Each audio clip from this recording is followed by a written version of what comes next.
Saline বা ওর saline বলি, তাই না?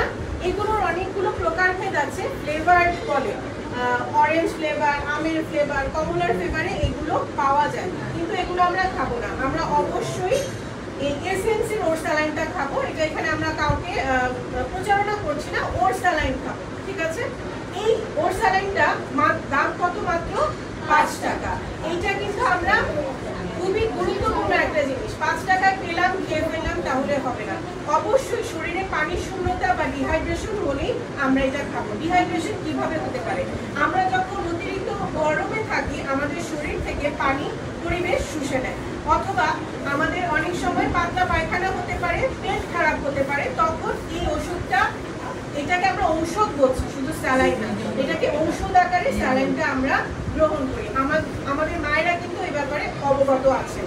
এই স্যালাইনটা কিন্তু বাংলাদেশে আবিষ্কার হয়েছে, আপনারা জানেন কিনা? বাংলাদেশ কলেরা হাসপাতাল, যেখানে আমরা বলছি, মহাখালীতে অবস্থিত, আপনারা জানেন।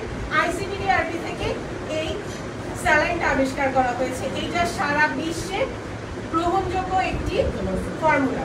কিন্তু আমাদের এই স্যালাইনটা অবশ্যই 1/2 লিটার পানির বোতলে গুলিয়ে খেতে হবে। কখনোই পানি কম বা বেশি করা যাবে না। যদি আমি কম পানিতে সম্পূর্ণ প্যাকেট গুলিয়ে খাই, আমার শিশু কিন্তু মৃত্যু মুখে চলে যেতে পারে। এই ব্যাপারে ভালো করে খেয়াল করেন আপনারা। আবারও বলছি, এইটা যদি আপনি 1/2 লিটার কম পানিতে, হতে পারে একটা ছোট 1 কাপ চায়ের কাপের পানিতে সম্পূর্ণ গুলিয়ে খাইয়ে দিয়েছেন, বাচ্চা কিন্তু মারাও যেতে পারে, আল্লাহ না করুন। কথা বুঝতে পেরেছেন? অবশ্যই 1/2 লিটার পানি বা 500 ml পানিতে এটা গুলিয়ে খেতে হবে। এবং এটা বলো, এইটা কখনোই আমরা 3 থেকে 4 ঘন্টার বেশি রেখে খেতে পারবো না। অনেক বাচ্চারাই কমপ্লেন করে গন্ধ খেতে পারছি না, লবণ লাগে।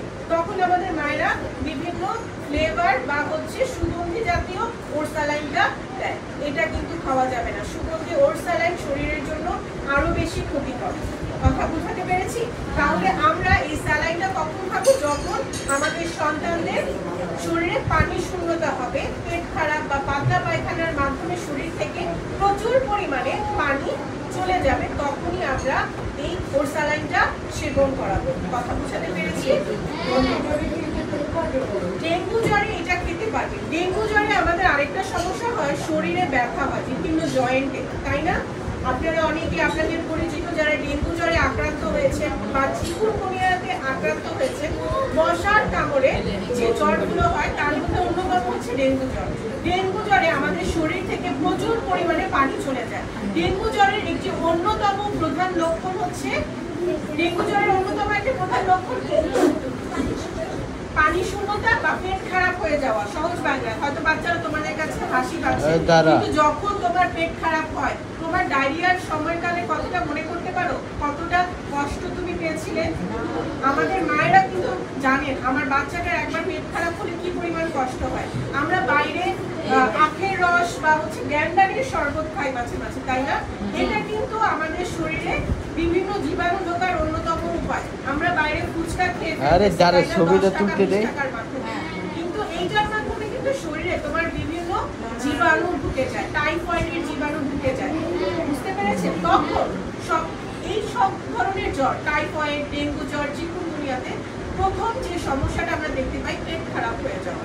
পেট খারাপ হলে কিন্তু আমাদের স্যালাইনটা পর্যাপ্ত পরিমাণে শিশুকে খাওয়াতে হবে।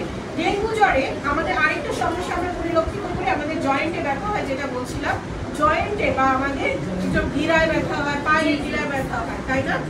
আমরা কোনো ব্যথার ঔষধ খেতে পারবো না। প্যারাসিটামল ব্যতীত, নাপা ঔষধ ব্যতীত আমরা কোনো প্রকার ঔষধ খেতে পারবো না।